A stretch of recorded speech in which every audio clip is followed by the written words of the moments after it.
Star Cement presence time it big breaking loisu bhayankar pod durghotona সংঘটিত হৈছে মালবাহী ট্ৰাকে মহতিয়া লৈ গৈছে স্কুটি আৰোহীক আৰু সংকটজনক অৱস্থাত স্কুটি আৰোহীক চিকিৎসালয়লৈ প্ৰেৰণ কৰা বুলি জানিব পৰা গৈছে দুৰ্ঘটনা সংঘটিত হোৱাৰ পিছতে উত্তপ্ত পৰিস্থিতিৰ সৃষ্টি হৈছে সাংকেতিক চিহ্ন নথকাৰ বাবে এই দুৰ্ঘটনা সংঘটিত হোৱাৰ অভিযোগ উত্থাপন কৰি ৰাইজে সৃষ্টি কৰিছে উত্তপ্ত পৰিস্থিতি আৰক্ষীকো কৰিছে জবাবদিহি এটা ভয়ংকৰ পথ দুৰ্ঘটনা সংঘটিত হৈছে বিশ্বনাথৰ বুঢ়ীগাংগত সংঘটিত হৈছে এই ভয়ংকৰ পথ দুৰ্ঘটনা বিশ্বনাথৰ বুঢ়ীগাং বাইপাছত ভয়ংকৰ পথ দুৰ্ঘটনা আৰু সাংকেতিক চিহ্ন নথকাৰ বাবে এই পথ দুৰ্ঘটনা সংঘটিত হোৱাৰ অভিযোগ মালবাহী ট্ৰাকে মহতিয়াই নিলে স্কুটি আৰোহীক স্কুটিৰে আহি থকা অৱস্থাত এজন স্কুটি আৰোহীক মহতিয়াই লৈ গৈছে মালবাহী ট্ৰাকে যান বাহন আৰক্ষীৰ হেমাহিৰ বাবে দুৰ্ঘটনা সংঘটিত হোৱাৰ অভিযোগ উত্থাপন কৰিছে ৰাইজে দুৰ্ঘটনা সংঘটিত হোৱাৰ পিছতে উত্তপ্ত পৰিস্থিতিৰ সৃষ্টি হৈছে সাংকেতিক চিহ্নৰ অভাৱতে অঞ্চলটোত প্ৰায় দুৰ্ঘটনা সংঘটিত হোৱাৰ অভিযোগ ৰাইজৰ আৰু দুৰ্ঘটনাৰ পিছতে এতিয়া জাঙুৰ খাই উঠিছে অঞ্চলবাসী প্ৰশাসনৰ বিৰুদ্ধে অভিযোগ উত্থাপন কৰিছে পথ নিৰ্মাণকাৰী সংস্থাৰ বিৰুদ্ধে অভিযোগ উত্থাপন কৰিছে আৰক্ষীকো কৰিছে জবাবদিহি দুৰ্ঘটনা সংঘটিত কৰা ট্ৰাকৰ নম্বৰ AS01AC6385 আৰু এই মালবাহী ট্ৰাকখনে সংঘটিত কৰিছিল দুৰ্ঘটনা আহত বালিপুখুৰীৰ কুলদীপ বৰাক সংকটজনক অৱস্থাত তেজপুৰলৈ প্ৰেৰণ কৰা বুলি জানিব পৰা গৈছে এটা ভয়ংকৰ পথ দুৰ্ঘটনা আৰু জানুৱাৰী মাহৰ আজি প্ৰথমটো দেওবাৰ আৰু তাতে সংঘটিত হৈছে এই পথ দুৰ্ঘটনা বিশ্বনাথৰ বুঢ়ীগাং বাইপাছত সংঘটিত হৈছে এই পথ দুৰ্ঘটনা বিশ্বনাথৰ এই বুঢ়ীগাং বাইপাছ বৰ্তমানত যেটো নিৰ্মাণৰত অৱস্থাত আছে কিন্তু এনে অৱস্থাতে এই পথ দুৰ্ঘটনা সংঘটিত হোৱা তেতিয়া ৰাইজে ক্ষোভ প্ৰকাশ কৰিছে কিয়নো এআই প্ৰথমটো পথ দুৰ্ঘটনা নহয় বিশ্বনাথৰ এই বুঢ়ীগাং বাইপাছত বিগত সময়টো কেইবাটাও হুকাবহ পথ দুৰ্ঘটনা সংঘটিত হৈছে আৰু এই পথ দুৰ্ঘটনাৰ বাবে এতিয়া NHDSA লোকে অভিযোগ উত্থাপন কৰিছে জগৰীয়া কৰিছে কিয়নো পথ নিৰ্মাণকাৰী সংস্থাৰ বাবে আজি এনে এটা পথ দুৰ্ঘটনা সংঘটিত হোৱাৰ অভিযোগ ৰাইজৰ পথ নিৰ্মাণকাৰী সংস্থাই যদি যান বাহন চলাচলৰ বাবে এই ব্যস্ততাপূৰ্ণ এটা বাইপাছত যদি কোনো সাংকেতিক চিহ্নৰ ব্যৱহাৰ কৰিলেহেঁতেন তেনেহ'লে এনেধৰণৰ পথ দুৰ্ঘটনা সংঘটিত নহ'লহেঁতেন আৰু একাংশ বাহনত নাকি লগোৱাৰ ক্ষেত্ৰতো যিহেতু যান বাহন আৰক্ষী এক প্ৰকাৰ ব্যৰ্থ হৈছে যাৰ বাবে অভিযোগ উত্থাপন কৰিছে এটা ভয়ংকৰ পথ দুৰ্ঘটনাৰ পিছত এতিয়া উত্তপ্ত পৰিস্থিতিৰ সৃষ্টি হৈছে স্কুটি আৰোহী কুলদীপ বৰা নামৰ এজন ব্যক্তি গুৰুতৰভাৱে আঘাতপ্ৰাপ্ত হৈছে কুলদীপ বৰা নামৰ এগৰাকী আহত স্কুটি আৰোহীক চিকিৎসালয়লৈ নিয়াৰ ক্ষেত্ৰতো আৰক্ষী প্ৰশাসনে হেমাহি কৰাৰ অভিযোগ উত্থাপন কৰিছে কিয়নো বহু সময় ধৰি দুৰ্ঘটনাত পতিত হৈ চটফটাই থাকিব লগা হৈছিল দুৰ্ঘটনাস্থলীতে কুলদীপ বৰা নামৰ স্কুটি আৰোহীগৰাকীয়ে আৰু আৰক্ষীক বাৰে বাৰে নিবেদন কৰিছিল স্থানীয় ৰাইজে কুলদীপ বৰাৰ শীঘ্ৰে চিকিৎসালয়লৈ নিয়াৰ ক্ষেত্ৰত দাবী জনাইছিল আৰু নিবেদন কৰিছিল কিন্তু তাৰ পিছতো আৰক্ষীৰ হেমাহিৰ বাবে বহু পলমকৈ দুৰ্ঘটনাস্থলীৰ পৰা চিকিৎসালয়লৈ নিয়া বুলি জানিব পৰা গৈছে আৰু যাৰ বাবে ঘটনাস্থলীতে সংকটজনক অৱস্থাত চটফটাই থকা দেখিবলৈ পোৱা গৈছিল স্কুটি আৰোহী কুলদীপ বৰাক এটা ভয়ংকৰ পথ দুৰ্ঘটনা বিশ্বনাথৰ বুঢ়ীগাংগত সংঘটিত হৈছে মালবাহী ট্ৰাকে মহতিয়াই নিছে স্কুটি আৰোহী কুলদীপ বৰা দুৰ্ঘটনা সংঘটিত কৰা ট্ৰাকখনৰ নম্বৰ AS01AC6385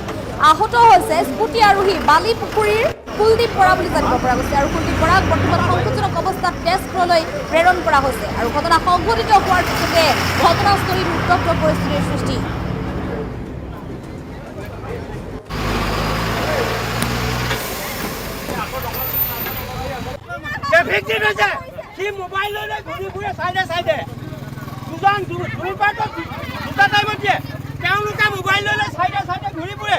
এক্সিডেণ্টটো হ'লে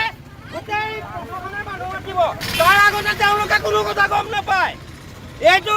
বাইপাছ য'ত এক্সিডেণ্ট প্ৰন এৰিয়া সেই জেগাত আজি বাইপাছৰ অৱস্থা এনেকুৱা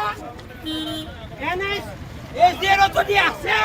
পুলিচ প্ৰশাসনে তেতিয়াহে হাতে কামে লাগে যেতিয়ালৈকে মানুহ এটা নমৰে তেতিয়ালৈকে প্ৰশাসনে একো কামত নিদিয়ে মই নিজে আহি লৈ পেলাই 5 মিনিট ইয়াত ৰখিছো আধা ঘণ্টা আগত ৰাস্তাটো ক্ৰছ কৰিব কাৰণে কিন্তু যিজন ডিউটিত আছিলে পুলিচ তেখেত ৰাতিপুৱাৰ পৰা দোকানৰ ওপৰত নহয় সেই চাটখনৰ ওপৰত বহি থাকে এয়া কি পুলিচে ইয়াত ডিউটি দিয়ে নেকি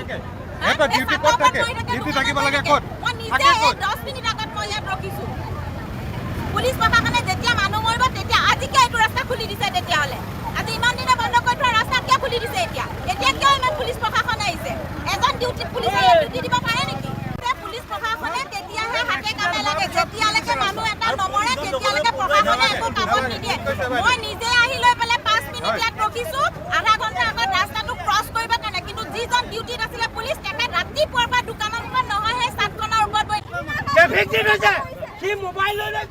চাইডে চাইডে দুজন দুপাৰ্টত দুটা টাইমত দিয়ে তেওঁলোকে মোবাইল লৈ লৈ চাইডে চাইডে ঘূৰি ফুৰে এক্সিডেণ্টটো হ'লে গোটেই প্ৰশাসনে মানুহ মাতিব তাৰ আগতে তেওঁলোকে কোনো কথা গম নাপায় এইটো বাইপাছ য'ত এক্সিডেণ্ট প্ৰ'ন এৰিয়া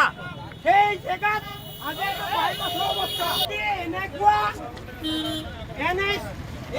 যদি আছে পুলিচ প্ৰশাসনে তেতিয়াহে হাতে কামে লাগে যেতিয়ালৈকে মানুহ এটা নমৰে তেতিয়ালৈকে প্ৰশাসনে একো কামত নিদিয়ে মই নিজে আহি লৈ পেলাই 5 মিনিট ইয়াত ৰখিছো আধা ঘণ্টা আগত ৰাস্তাটো ক্ৰছ কৰিব কাৰণে কিন্তু যিজন ডিউটিত আছিলে পুলিচ তেখেত ৰাতিপুৱাৰ পৰা দোকানৰ মুখত নহয় সেই চাটখনৰ ওপৰত বহি থাকে সেয়া কি পুলিচে ইয়াত ডিউটি দিয়া নেকি ডিউটি ক'ত থাকে ডিউটি থাকিব লাগে ক'ত মই নিজে 10 মিনিট আগত মই ইয়াত ৰখিছো পুলিচ প্ৰশাসনে যেতিয়া মানুহ মৰিব তেতিয়া আজি কিয় এইটো ৰাস্তা খুলি দিছে তেতিয়াহ'লে আজি ইমান দিনে বন্ধ কৰি থোৱা ৰাস্তা কিয় খুলি দিছে এতিয়া কিয় ইমান পুলিচ প্ৰশাসন আহিছে এজন ডিউটিত পুলিচে ডিউটি দিব পাৰে নেকি পুলিচ প্ৰশাসনে তেতিয়াহে হাতে কামে লাগে যেতিয়ালৈকে মানুহ এটা নমৰে তেতিয়ালৈকে প্ৰশাসনে একো কামত নিদিয়ে মই নিজে আহি লৈ পেলাই 5 মিনিট ইয়াত ৰখিছো আধা ঘণ্টা আগত ৰাস্তাটো ক্ৰছ কৰিব কাৰণে কিন্তু যিজন ডিউটিত আছিলে পুলিচ তেখেত ৰাতিপুৱাৰ পৰা দোকানৰ মুখত নহয় সেই চাটখনৰ ওপৰত বহি থাকে সেয়া কি পুলিচে ইয়াত ডিউটি দিয়া নেকি ডিউটি ক'ত থাকে ডিউটি থাকিব লাগে ক'ত মই নিজে 10 মিনিট আগত মই ইয়াত ৰখিছো পুলিচ প্ৰশাসনে যেতিয়া মানুহ মৰিব তেতিয়া আজি কিয় এইটো ৰাস্তা খুলি দিছে তেতিয়াহ'লে আজি ইমান দিনে বন্ধ কৰি থোৱা ৰাস্তা কিয় খুলি দিছে এতিয়া কিয় ইমান পুলিচ প্ৰশাসন আহিছে এজন ডিউটিত পুলিচে ডিউটি দিব পাৰে নেকি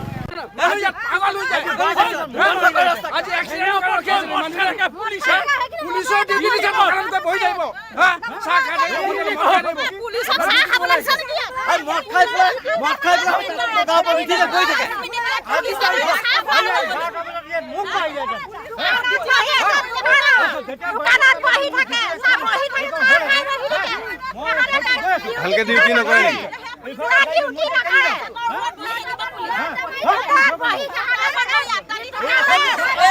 আজিৰ দিনটোলৈকে প্ৰশাসনে বাট চাই আছিলে এটা মানুহ মৰিবৰ কাৰণে আমাৰ এইখন জেগাখন বিশ্বনাথ চাৰিআলি একেবাৰে বহুত ফ'ৰলেন কৰ্তৃপক্ষৰ যিটো আমাৰ বাইপাছ এই বাইপাছত আমাৰ এজন আজি নিৰীহ লোকৰ প্ৰাণ যাবলগীয়া হ'ল প্ৰশাসনৰ গাফিলতিৰ ফলতো মানে তেখেতসকলে ৰাস্তাটো কোনো হেনঅভাৰ এতিয়ালৈকে কৰিছে নাই এই বিষয়ে মই জ্ঞাত নহয় কিন্তু বিশ্বনাথ চাৰিআলি টাউনৰ মাজলৈ যোৱা আৰু বাইপাছ হৈ পেলাই যোৱা এটা এখন একেবাৰে এক্সিডেণ্ট এলেকা ইয়াত প্ৰশাসনৰ ফালৰ পৰা 2জন বা 3জন হ'লেও পুলিচ প্ৰশাসন থাকিব লাগে আজি কোনোবা আছে নাই বাৰু মই নাজানো কিন্তু ইয়াত আমি প্ৰায় দেখিবলৈ পাওঁ ইয়াত প্ৰশাসন কোনো এজনো নাথাকে ফলত যোনে যেনেকৈ গাড়ী চলাব পাৰে তেনেকৈ যোৱা আমাৰ পৰিলক্ষিত হয় ফলত আজি এজন নিৰীহ লোকৰ প্ৰাণ যাবলগীয়া হৈছে ইয়াৰ মেইন কাৰণটো হৈছে জিলা প্ৰশাসন তথা পুলিচ প্ৰশাসন আৰু আমাৰ NSPCL কৰ্তৃপক্ষৰ ফলত